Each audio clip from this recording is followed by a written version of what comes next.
Science 2 lesson number first आनुवंशिकता और उत्क्रांति। इसमें अपना उत्क्रांति का प्रमाण ये हो गया है टॉपिक। अभी नेक्स्ट टॉपिक हम देखेंगे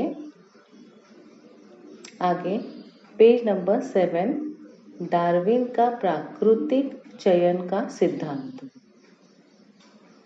डार्विन का प्राकृतिक चयन का सिद्धांत, इनका सिद्धांत क्या है ये हमको इसमें पता चलेगा। डार्विन ने विविध प्रदेशों के वनस्पति तथा प्राणियों के असंख्य नमूने इकट्ठा किए और उनके निरीक्षण से डार्विन ने जो सक्षम होता है वही अपने अस्तित्व को बनाए रखता है, यह बताने वाला प्राकृतिक चयन का सिद्धांत प्रसिद्ध किया। मतलब जो अस्तित्व बनाए रखता है, जो उस वातावरण के लिए खुद को अनुकूलित कर देता है, वही सक्षम होता है। यह इस डार्विन के सिद्धांत में बताया गया है। डार्विन ने इसके लिए ओरिजिन ऑफ स्पीसीज यह पुस्तक भी प्रसिद्ध की।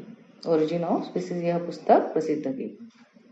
इसमें स्पष्टीकरण देते हुए डार्विन ने कहा कि सभी सजीव असंख्य मात्रा में पुनरुत्पादन करते हैं। सभी सजीव असंख्य मात्रा में पुनरुत्पादन करते हैं।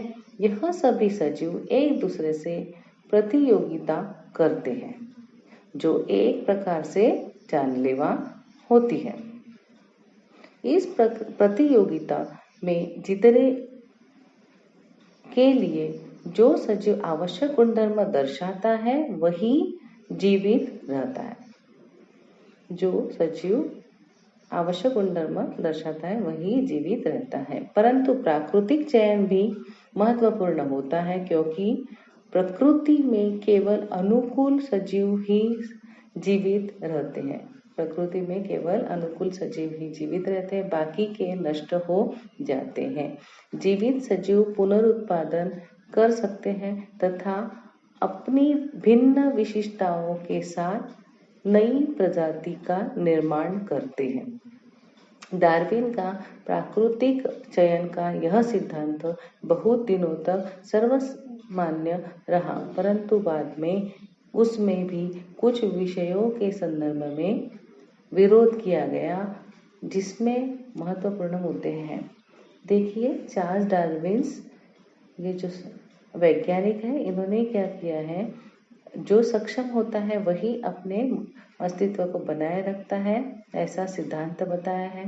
उन्होंने ओरिजिन ऑफ स्पीसीज यह नाम की पुस्तक भी प्रसिद्ध की है और उसमें जो स्पष्टीकरण दिया है उसमें कहा है कि सभी सजीव असंख्य मात्रा में पुनरुत्पादन करते हैं और सभी सजीव एक दूसरे से प्रतियोगिता करते हैं, जो ये एक प्रकार से जानलेवा भी होता है। और इस प्रतियोगिता में जीतने के लिए जो सजीव आवश्यक गुणधर्म दर्शाता है वही जीवित रहता है। इसका मतलब यह है कि जो सजीव हमारे सभोताल में जो वातावरण है उसके अनुसार खुद ने बदलाव ला सकता है, वही उस वातावरण के लिए अनुकूलित बन पाता है, ऐसा स्पष्ट किया। जीवित सजीव पुनरुत्पादन कर सकते हैं तथा अपनी भिन्न विशिष्टताओं के साथ नई प्रजाति का निर्माण कर सकते हैं। अभी जो सजीव है पुनरुत्पादन की क्रिया करते हैं और नई विशेषताओं का निर्माण भी कर सकते हैं।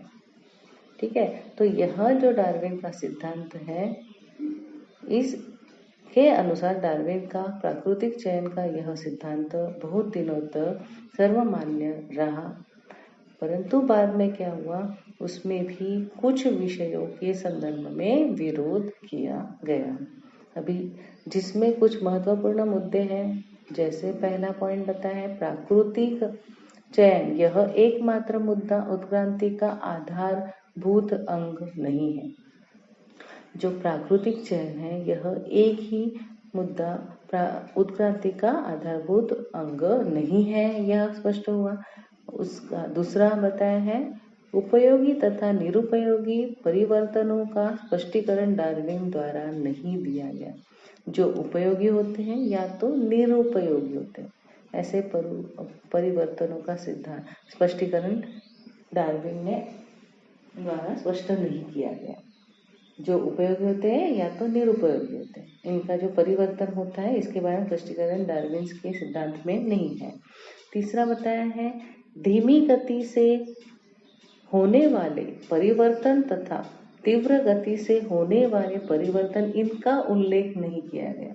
कुछ परिवर्तन है प्राणियों में या वनस्पतियों में धीमी गतियों से होता है और कुछ परिवर्तन जो होता है वह तीव्र गति में होता है, इसका उल्लेख डार्विन के सिद्धांत में नहीं किया गया। फिर भी डार्विन द्वारा उत्क्रांति के विषय में किया गया कार्य मील का पत्थर साबित हुआ। फिर भी जो डार्विन का उत्क्रांति के विषय में जो भी कार्य है वो मूलभूत बताया गया है। आगे देखते हैं अभी पेज नंबर 8, वैज्ञानिकों का परिचय। इसमें डार्विन से वैज्ञानिक के बारे में बताया गया है। परिचय जैसे चार्ल्स रॉबर्ट डार्विन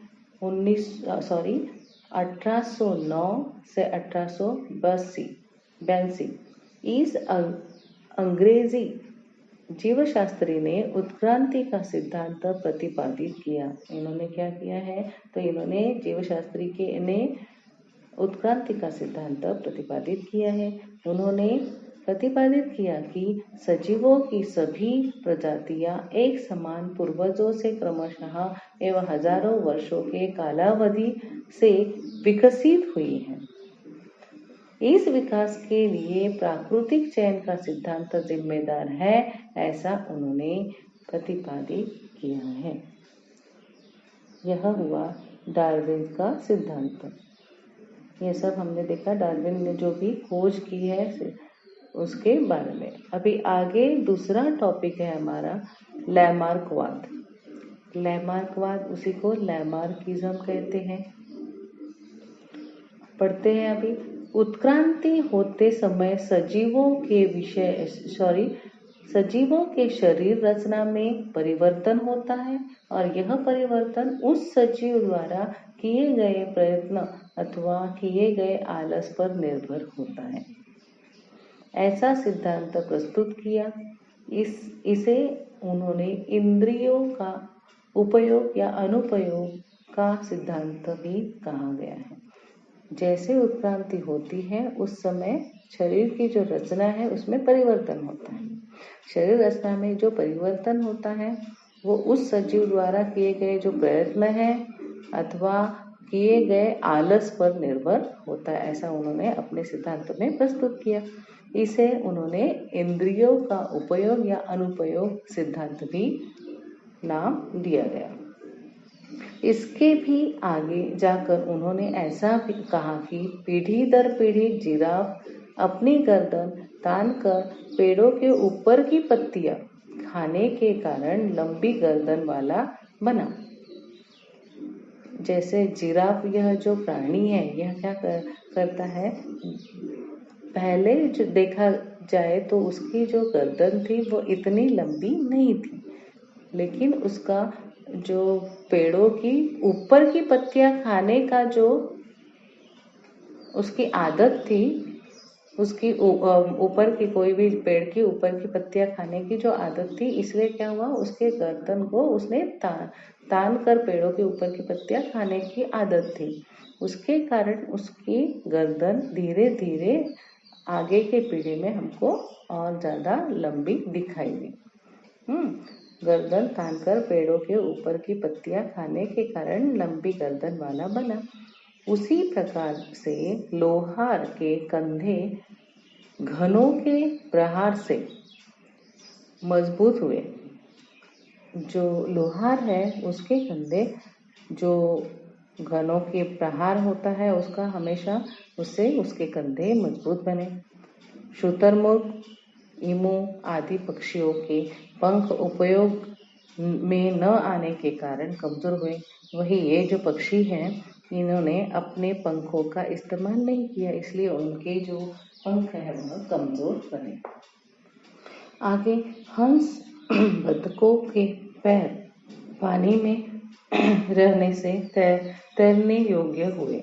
हमेशा हंस और बतख जो है उनके पैर पानी में रहते हैं और वो तैरते हैं तो तैरने योग्य हुए, अथवा सांप ने बिल में जाने योग्य शरीर रचना करते करते अपनी पैर गंवा दिए। सांप हमेशा बिल में जाकर बैठने की उसकी आदत होने के कारण उसके जो पैर थे वह धीरे धीरे चले गए। ये सभी उदाहरण उपार्जित विशेषताएं इस स्वरूप की होने के कारण ये एक पीढ़ी से दूसरे पीढ़ी में संक्रमित होती है। यह क्या हो गया? यह विशेषताएं क्या है? हमको अगले पीढ़ी में संक्रमित होती हुई दिखाई देती है। यही उपार्जित परिवर्तन के संक्रमण का सिद्धांत कहा जाता है, या तो लैमार्क का सिद्धांत कहा जाता है। इसी को लैमार्क का सिद्धांत कहते हैं। विशिष्ट स्वरूप के प्रयत्नों से शरीर अंग का विकास अथवा प्रयत्न न करने के कारण धीरे धीरे नष्ट होना मान्य हुआ, परंतु उसका पीढ़ी दर पीढ़ी संक्रमण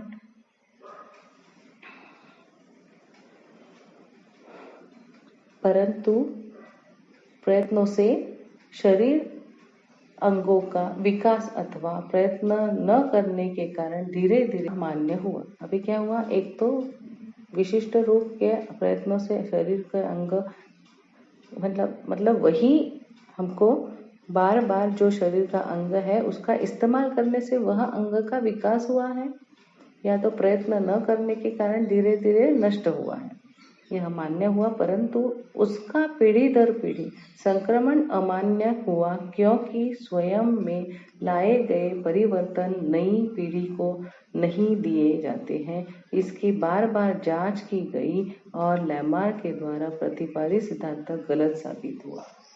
अभी यह जो सिद्धांत है वह गलत साबित हुआ, उसके कारण यह है कि संक्रमण अमान्य हुआ। इसका कारण है स्वयं में लाए गए परिवर्तन नई पीढ़ी को नहीं दिए गए जाते हैं। खुद में जो परिवर्तन आया है वह नई पीढ़ी में नहीं दिए जाते हैं, और यह बार बार जांच करने के बाद लैमार्क द्वारा प्रतिपादित सिद्धांत गलत साबित हुआ। आगे यहाँ पर दिया गया है परिचय, वैज्ञानिकों का परिचय। इसमें जीन बाप्टिस्ट लैमार्क इनके बारे में बताया गया है। 1744 to 1829 इनका पीरियड है। उत्क्रांति के पीछे उन सजीवों का प्रयत्न जिम्मेदार होता है, ऐसा विचार लैमार्क इन्होंने रखा। उत्क्रांति के पीछे उन सजीवों का प्रयत्न जिम्मेदार, मतलब अगर उनमें उत्क्रांति है दिखाई दे रही है तो उस ठराविक सजीवों का उसमें प्रयत्न जिम्मेदार होता है। उन्होंने प्रयत्न किया तो उसमें उत्क्रांति दिखाई देती, वह सजीवों के अंगों में उत्क्रांति दिखाई देती है। इस फ्रेंच वैज्ञानिक ने यह बताया कि प्रत्येक प्राणी अथवा वनस्पति अपने जीवन काल के दरमियान परिवर्तित होते हैं। प्रत्येक वनस्पति को कहिए या तो प्राणी अपने जीवन काल के दरमियान परिवर्तित होते हैं, मतलब उनमें थोड़ा न थोड़ा बदलाव होता है, और उनकी अगली पीढ़ी में ये परिवर्तन पहुंचाए जाते हैं, और अगली प्रत्येक पीढ़ी में भी ऐसे परिवर्तन होते रहते हैं। मतलब अगले पीढ़ी में भी परिवर्तन दिखाई देता है और उसके बाद के अगले पीढ़ी में भी परिवर्तन पहुंचाया जाता है। आगे सजीवों के जीवन काल में जो विशेषताएं उन्होंने प्रतिपादित की है वे संतान की ओर संक्रमित हो सकती है। जो भी विशेषताएं हमको सजीवों में दिखाई देती है वह आगे संतान की ओर संक्रमित हो सकती है। इसे ही संपादित गुणों का अनुवंश कहते हैं। यही बताया है कि आगे उसका जो नई पीढ़ी है उसमें परिवर्तन हमको दिखाई देता है। आगे यहाँ पर बताया इंटरनेट मेरा मित्र। आपको इंटरनेट से जो भी जानकारी है, जैसे कि इंटरनेट की सहायता से विश्व के बंदरों की विविध प्रजातियों की छायाचित्र एवं जानकारी प्राप्त कीजिए। इंटरनेट द्वारा हमको जो भी सजीव है या तो बंदर है, इनकी जितनी भी प्रजातियां हैं उनके बारे में जानकारी हासिल करनी है। तो आज हमने देखा है पहला, ये तो लैमार्कवाद है, और इसके पहले देखा हमने डार्विन्स का सिद्धांत। यह 2 पार्ट हमने आज देखा है।